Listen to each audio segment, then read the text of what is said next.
반짝이는 눈빛 눈이 부셔 매일 날 감싸주는 손길 A quiet woman, a cruel family, and a love so powerful it flipped everything upside down. What made a rich chairman suddenly decide to buy an entire business just for her? Everyone was in disbelief when Chairman Dong Seok announced that he would personally buy the Eagle Brewery just to protect Ma Gwang Suk, the woman he loved. Even though Gwang Suk had been mistreated by her in-laws and pushed to the edge, Dong Seok stepped in with a powerful promise. She would never suffer again. It all started when Chunsu's wife secretly listed the Eagle Brewery for sale. When Gwang Suk found out, the stress made her collapse. Even in her hospital bed, she couldn't stop worrying about the brewery and the family that had turned their backs on her. Dong Seok, unable to watch her in pain, comforted her in the gentlest way, feeding her porridge with his own hands. But not everyone was happy about this.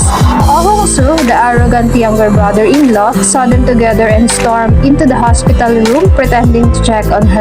Instead, he scolded Gwang Suk for moving on so soon after his older brother's death, despite the fact they had only been married for 10 days. Dong Seok couldn't hold back any longer. Her calmly but firmly reminded everyone that Gwang Suk deserved happiness too. She had already done more than enough for that family. But Jang Su, full of pride and bitterness, kept throwing insults. He even complained about Dong Seok sending sandwiches to the family every week, completely ignoring the kindness behind it. It was clear Jang Su didn't care about Gwang Suk's well-being. He only cared about appearances. But Dong Seok saw everything. He knew Gwang Suk had always been too kind, even when it meant sacrificing her own happiness. And that's when he made his boldest move yet. He told her to leave the brewery behind and come stay at his place. He even suggested they get married. Gwang Suk was stunned. She never expected to leave the Eagle Brewery, and remarriage was the last thing on her mind. But Dong Seok's words shook her heart. He couldn't stand to see her living in a home where she was unwanted, treated like a burden simply because she found love again.